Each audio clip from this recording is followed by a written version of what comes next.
Why are men taught how to treat women, but women aren't taught how to treat men? Wow.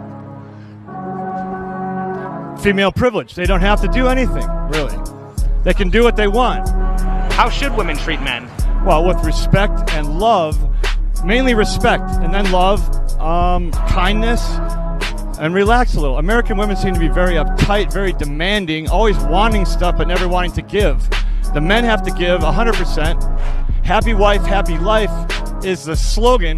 It's not happy husband, happy life, which is bullshit. I look at it like this. If I had kids, I would tell you straight up, if you're struggling and you need money from me to take care of the kids when they with you, you might as well send them this way because I'm okay.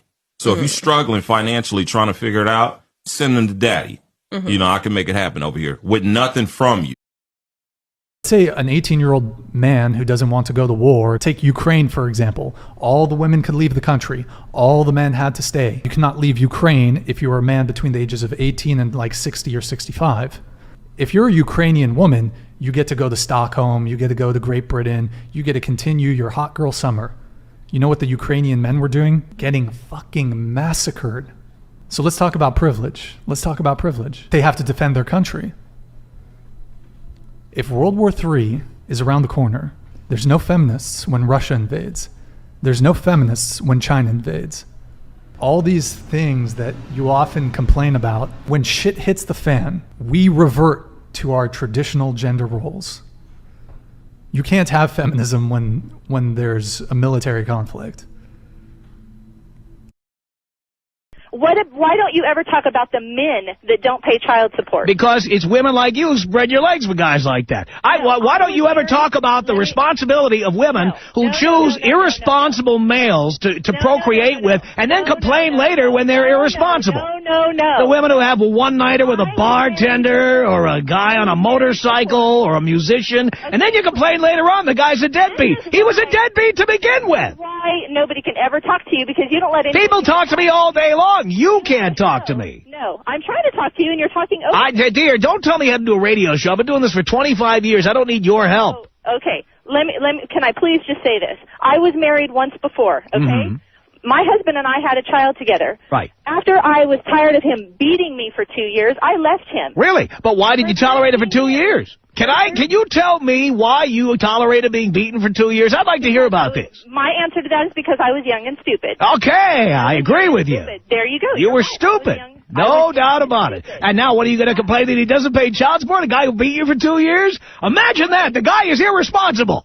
Right. He beat me for 2 years, and now that deadbeat doesn't pay. So why is it my There's your big concern. Now we see why you're so upset about this. You chose a manifestly irresponsible, violent individual to procreate with. Then you're amazed that the guy doesn't send you child support. He didn't beat me until you're still, you know what, dear? You were young and stupid. Now you're old and... I have nothing against gay people. I don't care. I think most people don't care, and I think that bothers them. I'm gay. Cool. I want to get married. I want to wave my dick in your kid's face. Whoa. It's like, I feel like they tried to annoy us, and we're like, we don't give a shit. Do whatever you want. Be a person. We don't care. And now they're like, okay, well, we have to get to a limit where they have to react. Yeah. We want attention now. But this is why they're so careful and so clever with what they do. They package it all together. LGBTQ. I would argue that G and T are very different things. So they package it all together. So now, because the spectrum of your enemy is so large, you have people who are fully this way. You have people who we accept that are normal in society. We have no problem with gay people. And they put it all together. You're an enemy of all these people. And they complicate the argument and they mix it all together. And now you're a bigot. And really you just want your kids to be left alone. Talk to me about some of those privileges that white people have that you guys don't have. I would just be like, okay, Talk to me about what some of those privileges are that, you know, straight white men have that you don't have. Talk to me about that. I think I don't really know. Have you ever experienced like a specific instance?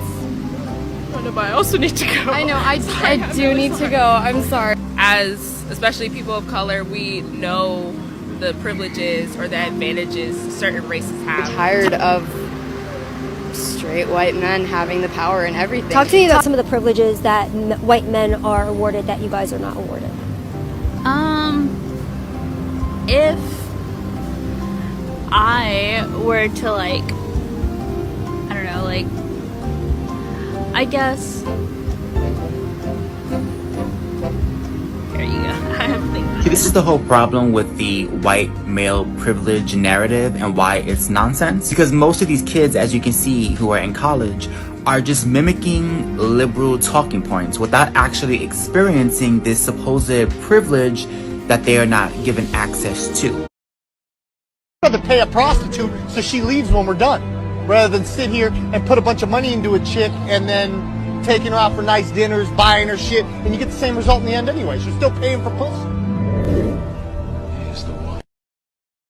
Why don't you ever talk about the men that don't pay child support? Because it's women like you who spread your legs for guys like that. Why don't you ever talk about the responsibility of women who choose irresponsible males to procreate with and then complain later when they're irresponsible? I just had this like red pill moment the other day. I watched this pastor on YouTube, and this message is so lost in the church because they don't even talk about like what a true traditional relationship is. And it was like the woman went up to her husband or the pastor and said, like, well, me and my husband keep arguing. And the pastor says, well, why are you arguing with your husband? He's your boss. Like, it was like, he's your boss, right? You wouldn't, if my employee's arguing with me, I just fire the employee. But like, it goes, and what I realized is I'm like, oh my gosh, arguing with a man implies that you guys are equal. Yeah. And that's what all the problems are from, is like, we think that we are equal when men are literally better at everything, even cooking and raising kids. Yep. They're literally better. And it's like, until you realize that men are like, what do you call it, superiors when they're above you. And when you're in a relationship, you are supposed to look at him as your superior. You are not equals. Yeah. And the world is trying to tell us that we're equal. We live in a world where women are bailed out of every single bad decision we make. If we want to sleep around, there's birth control. If birth control doesn't work, there's abortion. If the girl does get pregnant and wants to keep it, she can put the dude on child support and not let him see the kids. Like, a guy gets 6 days a month, maybe, if he's lucky. On top of that, if that doesn't go well, they can give it up for adoption. It's like women are always bailed out of every bad decision we make. I heard here they gave you free housing if you're a single mother. What incentive do we have to make good decisions if we get free shit from the government for making bad decisions? Choice of sexual partner is a form of prejudice, right? I mean, maybe it should be distributed in an egalitarian manner. Hey, that would be a lot funnier if it isn't a possibility. In Huxley's Brave New World, that was the rule. You shared yourself with whoever asked, because it was rude not to. And you know what? It is actually rude not to. It's seriously rude. Now, is that something you want to take away from people? You want that to be distributed in an egalitarian fashion? How prejudiced are you when you choose someone to sleep with? You choose that person and not everyone else. It's the ultimate in prejudice. If you say, well, that's not prejudicial. Oh, yes, it is. You usually go for the most attractive partner you can find. You usually go for the healthiest partner. You go for the best person you can find who can tolerate you. It's prejudicial in every possible way. Here's the million-dollar question that nobody has been asking throughout this process. This concept of systemic and institutionalized racism. If it really exists, let's examine every system and institution in American culture today. Higher education and academia, big tech, large corporations, Hollywood, the music industry, movies, everything that permeates our culture daily, all the way up to the federal government, is all controlled by the left. Right. So if there's really systemic and institutionalized racism, as our president of the United States says, who's really at fault to blame? That is a great question. People in other parts of the world are not teaching their young children to hate their own country. And if you continue to do this, how is the West going to do in the battle of civilizations? Because that's what we're in, right? The Chinese want to thrive, the Russians want to thrive, and they're teaching their children to be strong, to be confident, to go out there to learn science instead of, equity and diversity. And a bridge doesn't work very well if it's built on diversity instead of math. So I'm with you. I had a realization. I was in Miami with my girl, and a couple guys from the beach, like working on the chairs and stuff like that, came up to me like, yo, I love your videos, bro, keep it up, fist pound, move on. And then the same amount of times my girl was getting the same attention. Wow, you're so beautiful, I love what you do with your hair, thank you. I was like, why do we have the same self-esteem? It took my whole life sitting in the basement of a train station with an ungrateful cameraman. You know what she did? Took a shower, put on some lotion. I needed to work my whole fucking life for what you get by showering. That's the basis of how the world sees us. If you can't admit that, then you're living in a lie. You recently talked about how Andrew Tate was a setup. You think? What? The most interesting thing about Andrew Tate is not Andrew Tate, it's the reaction to Andrew Tate. Andrew Tate's core message is respect yourself. Act like you're worth something. Achieve something. Do something. Get the fuck off the couch. Put down the porn. Go do something with your life. That's the greatest message that anyone could give. Why would that be threatening? Because you don't want an independent, self-respecting population in your country. That's why. The spirit that animates Andrew Tate is very clear and very obvious, and it's not a malicious spirit at all. Here's the million-dollar question that nobody has been asking throughout this process. This concept of systemic and institutionalized racism. If it really exists, let's examine every system and institution in American culture today. I'm told. Gay marriage, a flag amendment, and God only knows what else. I can't believe the American people can't see through this. We already have a law. The Defense of Marriage Act. We've all voted, not where I voted, and others said, look, marriage is between a man and a woman, and states must respect that. Nobody's violated that law. There's been no challenge to that law. Why do we need a constitutional amendment? Marriage is between a man and a woman. Do you think men are important? Like for what? We'll take a break.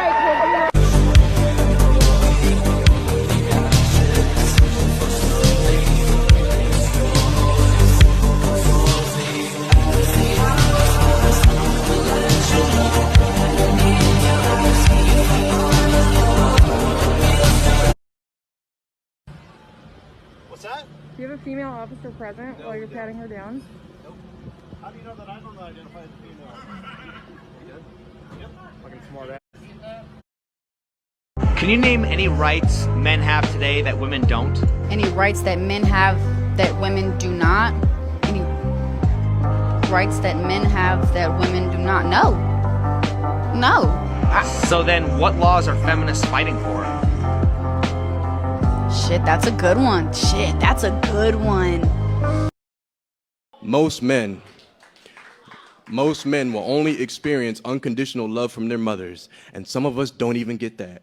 Most of us have never even felt appreciation or respect without conditions or hidden intentions. We don't know what it sounds like to hear, I see you, and I'm proud of you, I'm glad you're here. You really make a difference, yet the expectation is to constantly be displaying the strength and love that the world is hesitant in conveying. We're expected to have a thick skin but get judged if it turns to a hard shell. The first step in being a man is ignoring the hunger. Because yes, boy, you're going to be starving. Starved of attention, starved of affirmation, starved of love, starved of being told that you are enough. Step 2 in being a man is comfortability with replaceability. You are only as good as you are useful. You are only as valuable as you are needed by others. Should there ever come a day, boy, where you fail to provide everybody with a smiling face, then do not be surprised when they say all men do is take up space. Women confuse this very often. They talk about the fact that men have all the power, men make all the money, men are in charge, and we oppress women. Let me make something very clear to you. Okay. Firstly, you're confusing 1% of men with all men. The majority of men have no money, no power, no sex from their wife, Facts. No fucking chance in court. They can't even keep their house. They won't get to see their kids, and they don't. So most men, their life sucks. Okay. That's the first thing. The second thing, when a man gets up at 4 in the morning to go carry garbage to earn a good wage, he ain't thinking, I'm gonna do this so I can oppress that bitch because she's broke. He's doing it thinking so I can provide for my family, so my woman can stay at home and raise my kids and have nice nails while I'm out here carrying trash. You go to a coal mine, those dudes are not down there thinking about oppressing women. They're down there thinking about providing for women. Okay. Now, I'm not saying that there's not bad apples, but in general, us men are prepared to take on more bullshit to protect you than you would possibly believe. All of my friends are men. I don't have female friends. I don't. I'm incapable of that. Why? What do you mean? Well, because, you know, come on. Because you have a wife? Well, I have a wife, and I don't really have female friends because, look, you're an attractive woman. There are some guys somewhere saying, yeah, we're friends. No, that's not true. He's your friend only because you have made it absolutely clear that nothing else is happening except this friendship we have. We remain your friends in hopes that one day there'll be a crack in the door, a chink in the armor. And trust and believe that guy that you think is just your buddy, he will slide in that crack the moment he gets the opportunity. And you think we're most guys. men think this way? 99.9% of us think that. Is a new study out today that says women become unhappy as they get older. Well, the flip side, men get happier as life goes on. First of all, this study was conducted by mostly men. And when men conduct anything, they talk about their finances because men judge themselves by the size of their wallet. Toys, dare I say. So, you put all your toys together in a parking lot and it makes you happy. If they were to ask other questions in this study about spirituality, about the other aspects of our lives, that women would have taken over. I mean, first of all, a woman hits her sexual prime at 35. There's a reason that women live longer, Mark. Let me tell you. It is because we are stronger and we are happier at the end of the day than most men. And that is factual and you know it. When men are married to women who scream like you, they just want to die sooner.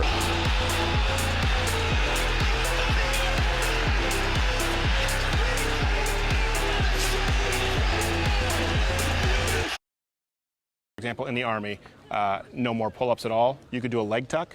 Too many women failed that, so they could do a plank.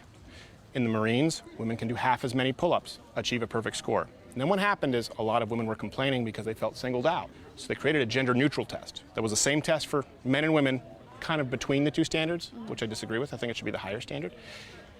Less than 10% of men failed, 65% of women failed. So 55 to 65% failed a gender-neutral test designed to accommodate women. There is no way to lower the standards anymore and still have women in physical combat roles. We have lowered the standards of physical combat readiness to a degree that frankly is embarrassing to accommodate women, and the majority of them still fail. Well, you told me you didn't think it was true. Okay. Are you going to let me finish? Well, I know, but I'm saying there's disagreeing and there's truth. Parents are black, all 8 of my great-great-grandparents, all 16 of my great-greats. On my mother's side, my ancestors were enslaved in Alabama. On my father's side, we were enslaved in Texas. I am not oppressed. I'm not oppressed, and I'm not a victim. I'm neither oppressed nor a victim. I travel all across this country of ours.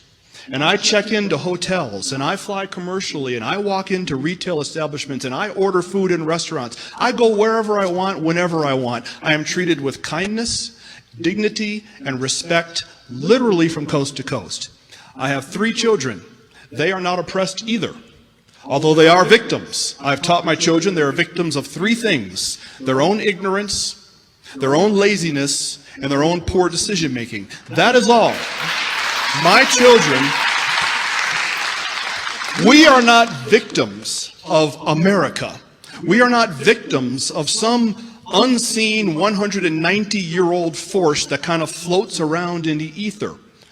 Putting critical race theory into our classrooms is taking our nation in the wrong direction. Racism in America would by and large be dead today if it were not for certain people and institutions keeping it on life support.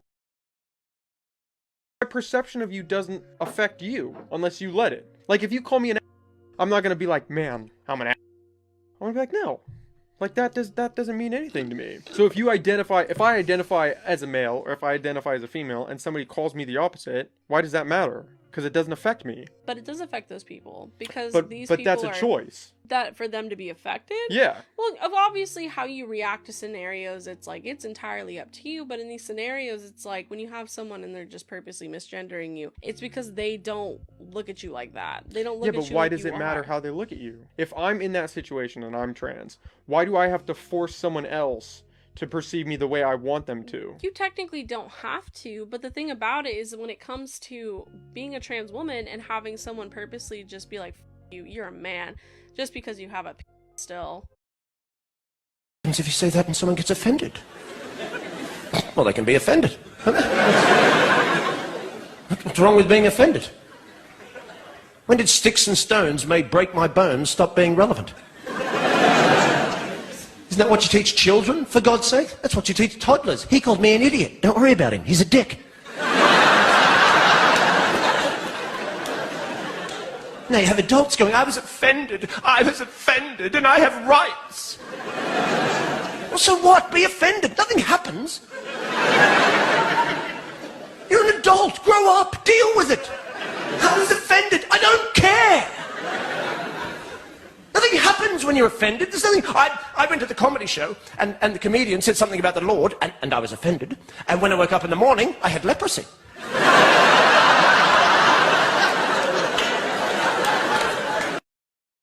Believe that if he wants a sandwich, you make Daddy a sandwich. Most of the time. No.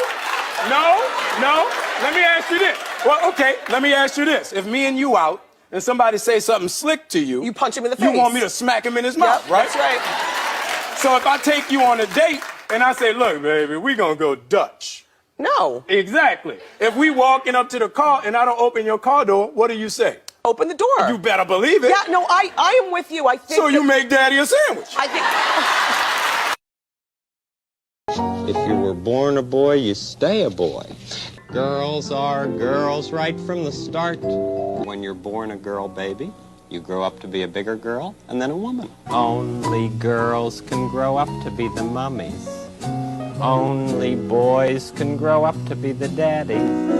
Everybody's fancy, everybody's fine.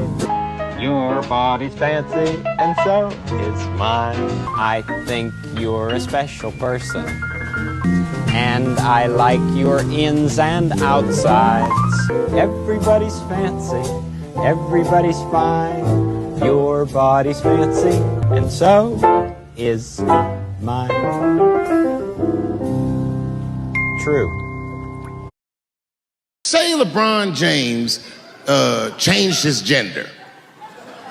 You know what I mean? Okay, can he stay in the NBA? Or, because he's a woman, does he have to go to the WNBA where he will score 840 points a game?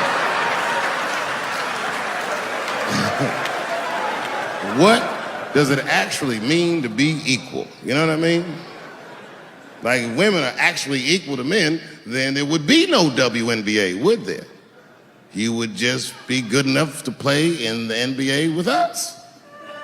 Or, here's another idea that's gonna be very controversial. You could shut the fuck up.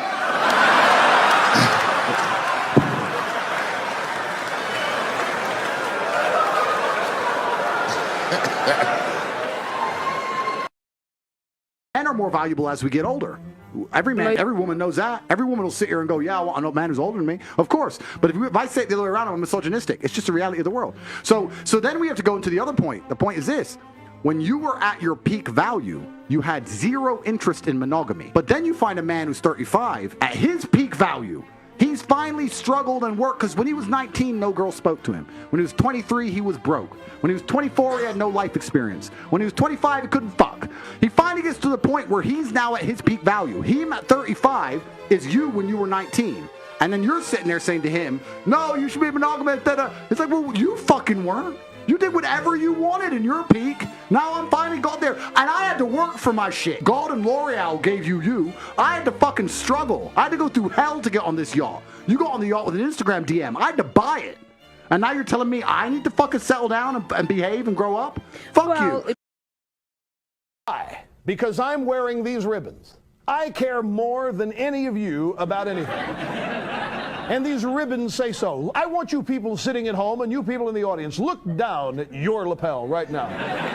I want you to do this. Put the camera back on me. Do this. When you look down, what do you see? You don't see anything because you're not wearing any ribbons. It means you're a bigot. It means you're a racist. It means you're a sexist. It means you're a homophobe. It probably means you're a white guy. It probably means you're a European, and you alone are responsible for all the ills of America. But I'm not, because I'm wearing these ribbons. I care more than you. I don't know. Life is good. We get to do anything we want. It's crazy how free we are in America. I know everyone says that, oh, there's no freedom anymore, blah, blah. No, if I want to be a lady tomorrow, I can. That's how good we have it. I can just be a lady. tomorrow, and none of you will say shit. I'll be at the coffee shop, and your kids will be looking at me, and you'll be like, don't stare at the... Not one person's gonna go, what's with the 6'4" bearded? Not one person. That's how we just do anything. That's how good it is to be us. My dad couldn't have done that. My dad couldn't have just worn a dress to the factory. They would have murdered him. They would have murdered him. They'd have been arrested. The judge would have been some old white bigot. He'd be like, well, they had to kill him. He's wearing a dress. Not guilty. Get out of here, boys. Right? That's... Not now. Not in the good time. Now, if I wear a dress to work and you don't call me Christine, you're fired. What a time to be alive! I remember one night I was with a girl. I was like 20 years old. I was already doing stand-up. And I did a show in Washington, D.C. And after the show, one of the waitresses came back to my hotel. She was really cute. And we're making out in my hotel. And she's into it. She's like humping me. So I start putting my hand up her shirt, and she stops me. I'm like, okay. So then we're making out more, and I start putting my hand on her ass, and she stops me. So after a while, she went home. Nothing happened. And then the next night, I started the club, and she goes, hey, what happened last night?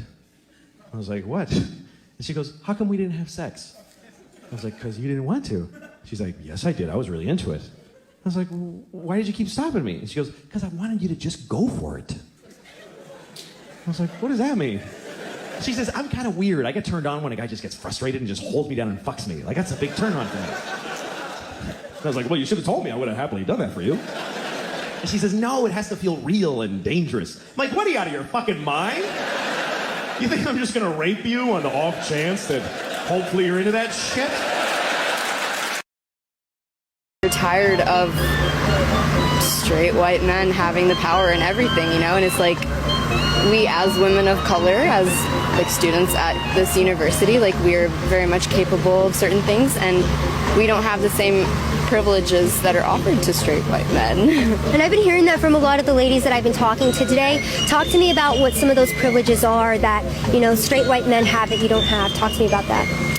I think I don't really know. Have you ever experienced like a specific instance? But I also need to go. I know, I do need to go. I'm sorry. One of my chicks, I'd make her make me 2 coffees every morning. She'd make me 2 coffees, and one I would drink, and the other I wouldn't even drink. I'd just leave it to go cold. And she'd say, why do you make me make you 2 coffees? The second one's just like an insult, because you never drink it. You just make me make it, because you want me to bring it to you, but you're not going to drink it. And I said, if someone broke into this house at night, I will die trying to protect you. That's my job. I will literally risk my life. If we're walking down the street and a guy tries to grab your ass, it's on. I have to risk my life against Mike Tyson, whoever he may be. He might be strapped, he might have anything. I have to risk my life to protect you. That's my job as a man. And you have a problem making a coffee?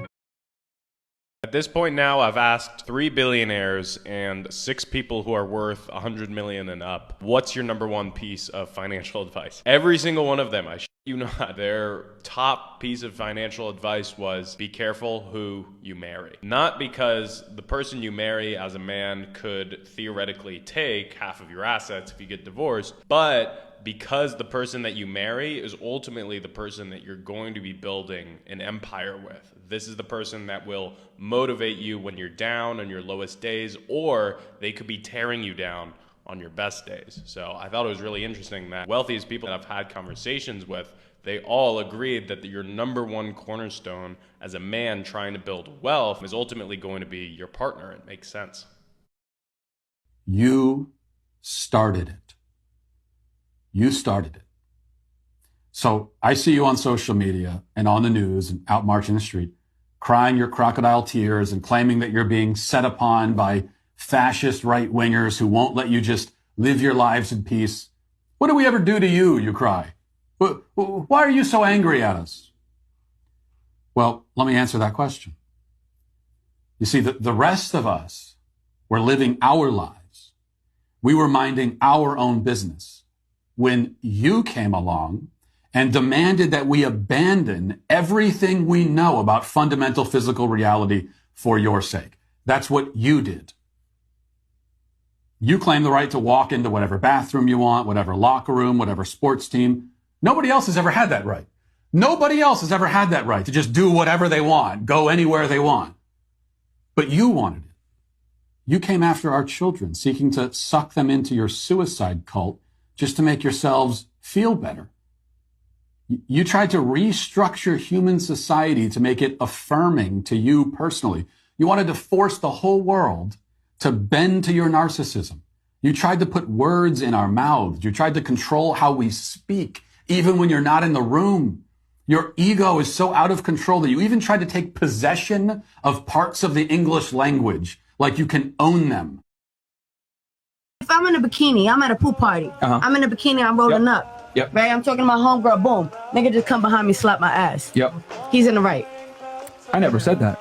I chose to wear a bikini instead of shorts. Okay. What is that there's a lot of pieces of shit out there. What is that there's a lot of bad people out there. What is there's a lot of sexual predators out there that are willing to take opportunities and that present themselves. You can't control the world and you can't control the weirdos out there. So if you, one of the few things you do control is how you dress, how the world perceives you, being safe, etc. So this is why men don't like their girl dressing in a certain way, because men know these threats. Men have to accept reality. Men have to accept danger, etc. So a lot of times when a guy's telling you, yo, I don't like you being dressed like that, 9 out of 10 times what you're trying to argue with them, I don't want to change, and asking him for a dumbass explanation. Listen, I'm telling you not to do this because I know the dark side of the world, because men have to experience these things. They know what men are capable of. So even though what that guy did is reprehensible, he shouldn't be touching women that he doesn't know, we got to operate on reality. That's what happens when you sexualize yourself. When a man sexualizes a woman, 9 out of 10 times that woman sexualized herself. And women got to bear some responsibility for sexualizing themselves to some degree, because the world is a cold place and it doesn't owe you understanding. So if you want to dress like a hoe, hold on. If you want to dress like a hoe, be prepared for idiots out there to treat you like a hoe, even though you shouldn't be treated that way. But hey, they're going to go off a hoe uniform, aren't they?